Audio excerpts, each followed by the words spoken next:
Bienvenue à ce moment artistique, je suis ravie de vous recevoir pour faire suite donc à notre dernière vidéo sur le dessin rituel en mode de se faire du bien. Et nous avions fait jusque-là donc des dessins sur des formats A5 comme ceux que je vous montre à l'instant. Et suite à la dernière vidéo où je vous avais déjà présenté un premier résultat suite aux 15 ou 14 dessins, je vous avais promis de déposer ces schémas botaniques ou des dessins d'écriture sur un visage. Donc c'est ce que nous allons faire sur celui-ci. Donc là il est vide. Et au lieu de faire un visage avec des dégradés de couleurs classiques, que ce soit une teinte terre ou autre, nous allons attribuer tous ces dessins-là sur ce visage. Donc c'est un mode expérience, c'est un mode de se faire du bien dans la détente et dans la découverte aussi. Parce que qu'est-ce que ça va donner comme travail? On n'en sait rien, si ce n'est de travailler la découverte, d'avoir du plaisir, d'expérimenter quelque chose de nouveau. Alors je vous dis à tout de suite. Donc j'ai sous la main le portrait sur lequel je vais faire des tests de dessin en mode schéma ou structure géométrique particulière, comme ce que nous avions vu à la dernière vidéo qui faisait le bilan des 14 dessins faits sous forme d'art routine. Et là, je vais, au lieu de les faire sur le papier format A5, je vais le tenter sur un portrait avec la possibilité de respecter le sens du visage pour faire les dessins à l'intérieur.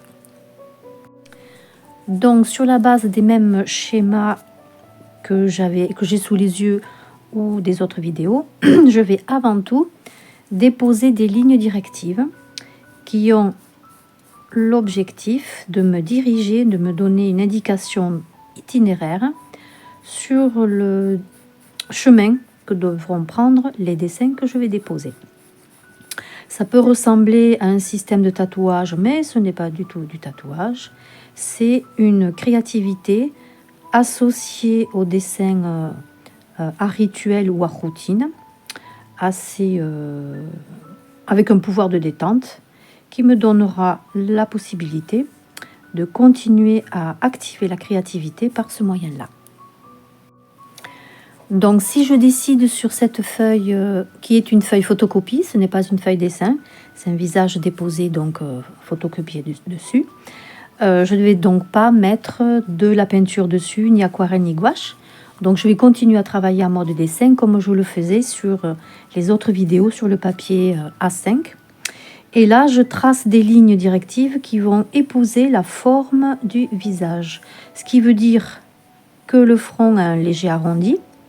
Donc là à côté je vais vous montrer que je vais éviter de mettre des verticales et des horizontales sur ce visage. Déjà là j'ai le contour de visage qui me donne des formes et des lignes précises que je peux répéter. Donc là je peux mettre un itinéraire dans lequel rentreront des schémas en épousant la forme du visage. Je l'arrête où je veux, sachant que cet exercice-là est un exercice où le hasard ou le mystère ou la sécurité ne figure pas, c'est-à-dire que la découverte va être l'invité de cet exercice. Donc là, je m'amuse à faire des lignes, des parallèles, des itinéraires qui épousent la forme du visage. On n'est pas obligé d'en faire 2 ou 3. Là, moi, j'en fais 2 plus 3. Au crayon de papier, mais je vais passer donc au feutre pour que l'assise de mon dessin puisse être plus visible. Alors j'ai avec moi les mêmes crayons que d'habitude, donc là je vais juste vérifier quel est le format que je vais prendre. Je le vérifie sur la feuille, voilà le format 0,2 du micron, et je vais déposer à l'intérieur donc mes lignes directives, mais en forme courbe, une grande parenthèse dans laquelle des dessins vont s'incorporer à l'intérieur. Comme quand je suis avec mes feuilles A5. Et là, bien entendu, le coup de feutre doit être le bon. Ces bandes que je trace, je vais y faire à l'intérieur des schémas botaniques, des schémas géométriques. Pourquoi? Pour me détendre et pour m'amuser. Pour faire en sorte à ce que je sois en mode découverte. Si je change l'histoire de mes portraits, dans le sens de ne pas y mettre des teintes de couleurs classiques, de m'amuser par contre à mettre des géométries particulières. Alors, c'est parti. Donc là, je mets un trait de repassage sur le crayon de papier. Ça permet aussi au cerveau de nous entraîner dans le geste et dans l'histoire de ce pouvoir de feutre. Pourquoi cet entraînement? Parce que les prochaines lignes seront directes au feutre. Elles ne seront pas au crayon de papier. Pourquoi? Tout simplement pour entraîner le cerveau à ce que le premier coup de crayon soit le bon. Si ça rate, c'est pas grave puisque je suis en mode exercice. Je ne suis pas en mode chef-d'œuvre qui doit être exposé, donc je ne m'inquiète pas. Je trace, j'expérimente, je teste, je me détends. La charge mentale se vide et je m'éclate.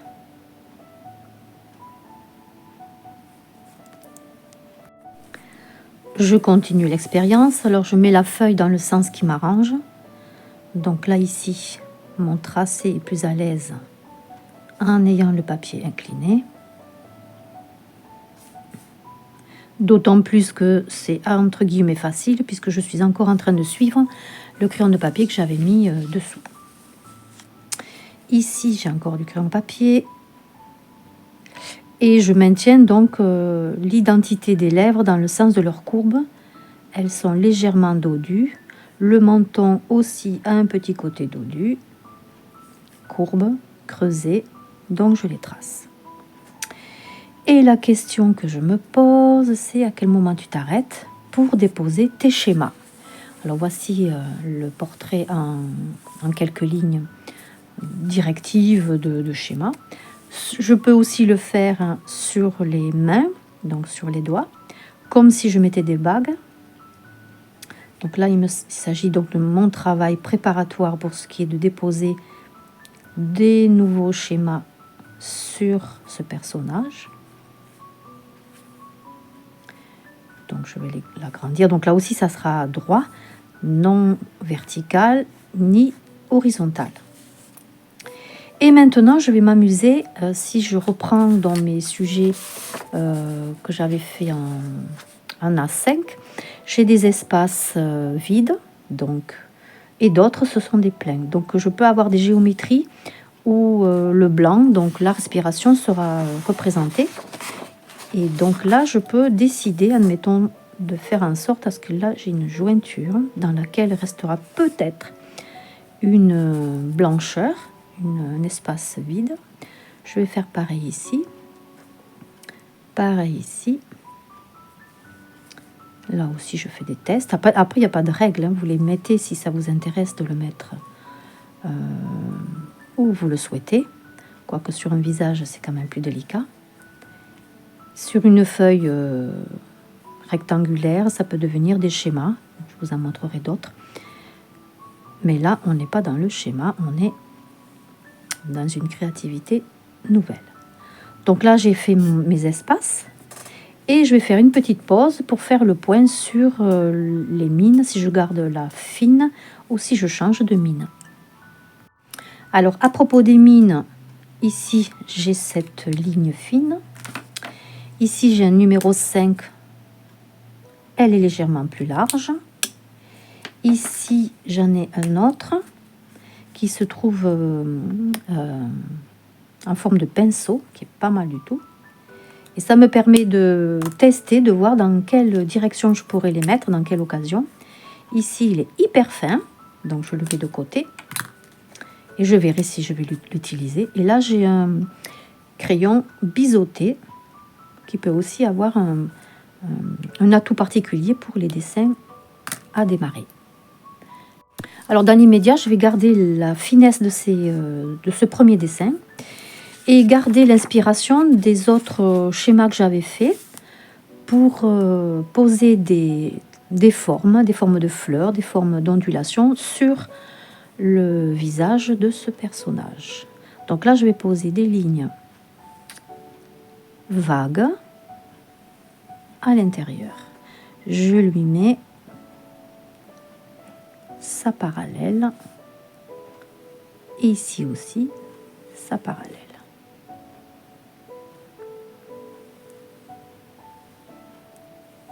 Très bien. Dans la peinture, on aime bien les rappels. On n'est pas obligé de le faire dans ce système puisque c'est un moment de routine, de détente. Ceci dit, moi, je vais quand même mettre un rappel. Et je vais le faire ici, au menton. Hop, ma petite vague. Et je ne veux pas toucher le travail qui a été fait ici au préalable. Voilà. Ça dépasse ici, une parenthèse. Ici, je vais lui faire une suite, un amusement, un mot d'éventail. Ici aussi, je vais lui mettre un mot d'éventail. Clac, clac. Je peux continuer.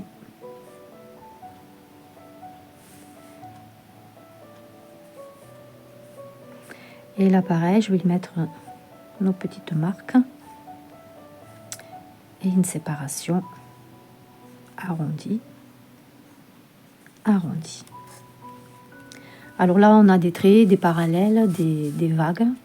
Et je vais rajouter une autre forme, celle que j'avais vue dans un de mes dessins à l'intérieur, c'est-à-dire qu'ici, je peux rajouter forme feuille. Donc c'est un peu comme des petits crochets. Et je m'amuse à le déposer en mode détente. Je ne cours aucun risque puisque le seul objectif de cet espace-temps créatif, c'est la découverte et se faire du bien, faire de l'expérience. Quand on est au téléphone, parfois on fait du gribouillage en discutant. Ça ne veut pas dire qu'on n'écoute pas la conversation, ça veut dire que notre cerveau reste concentré et grâce au gribouillage, grâce au coup de crayon, on est dirigé beaucoup plus dans la concentration de la conversation. Et quand il y a la création, ça s'accentue. Les petits ronds, je vais les mettre à côté des petits carrés. Pourquoi ? Parce que j'aime bien les contrastes. Et les triangles seront aussi les bienvenus dans cette expérience.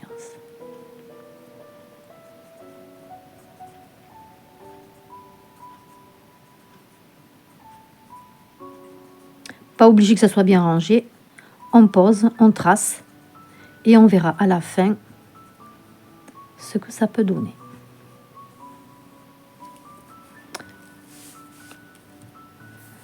Ici, je pense que je vais le laisser aérer, donc vide, et combler le reste.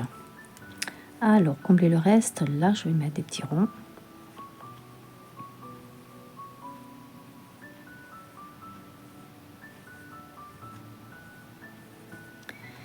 Et ici, du quadrillage.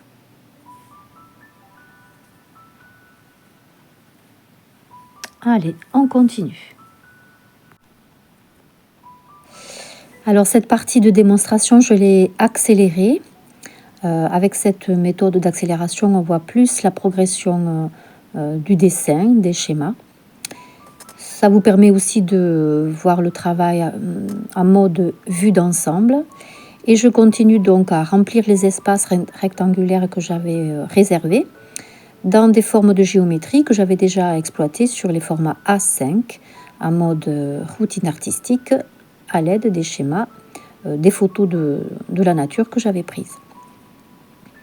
Alors là, surtout le visage, la plupart du temps, j'ai gardé les indications de la forme du visage, donc les rondeurs, les creusets, les bosses. Mais si vous avez envie sur un dessin de main ou de visage de garder les verticales et les horizontales, pourquoi pas?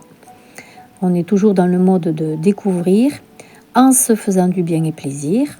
Donc, pourquoi est-ce qu'on ne ferait pas des verticales et des horizontales sur le visage, pardon. C'est tout à fait possible. L'art est une liberté. Donc là, j'ai choisi aussi les croix qui sont un mode d'écriture. J'ai pris aussi des exemples de la nature avec les feuilles, les ondulations. Et les quadrillages aussi, qui sont une forme d'écriture lorsque l'on écrit sur nos cahiers. Donc là, je teste à côté l'épaisseur du feutre pour voir lequel je pourrais prendre. Et avec le feutre biseauté, je me suis permise de pouvoir accentuer le contour de l'œil, le contour des lèvres, dans l'objectif de marquer quand même le visage, puisqu'il pouvait disparaître dans les schémas dessins que j'étais en train de lui donner.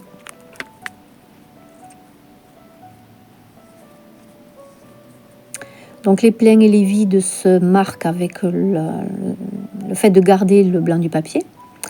Le plein peut être rempli par un coloriage noir ou aussi par des petits points, comme des ronds complets remplis, et de jouer donc avec des zones contrastées, le noir et le blanc.